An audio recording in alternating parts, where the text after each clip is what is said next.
Hey everyone, let's talk about next week in the astrology because we have got a lot going on once again. We have got Mars moving into Sagittarius. Middle of the week, we have a full moon in Taurus. And then not long after that, Venus will be moving into Scorpio.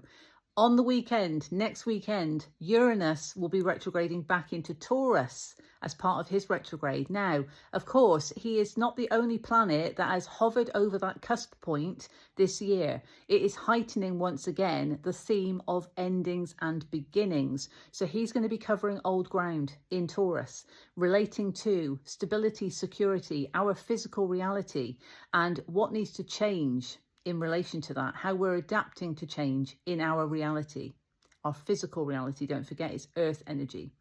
So that's happening next weekend. And then Mercury will be starting his retrograde in Sagittarius. Of course, we're currently in the pre-shadow phase. And then early part of the week after, Jupiter will station retrograde in Cancer.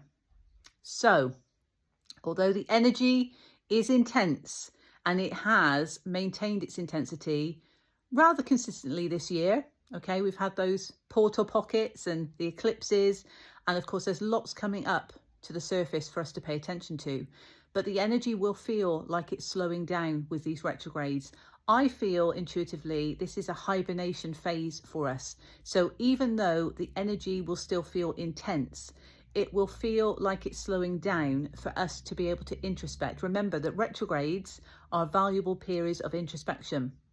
And although we're not in Virgo season, there is something hermit-like when we think of tarot, the hermit card. There is something hermit-like about this phase with the retrogrades, because we're still needing to go within. We're still needing to understand what has to close out. I mentioned about Uranus retrograding back into Taurus as part of his retrograde, and that, you know, he's not been the only planet that's done that recently. We've seen Neptune do that from Aries back into Pisces. We've seen Saturn do the same thing.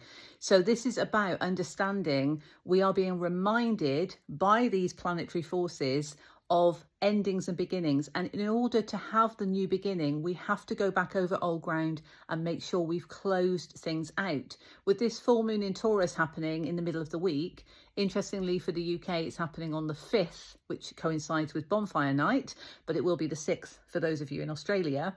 But we've got that full moon in the middle of the week. And of course, there could be further illumination, but also it's a perfect opportunity to work with the lunar energy to release. We're being called to detach from cycles that are not serving us. This is the consistent theme of this year, 2025. It's a 9 year.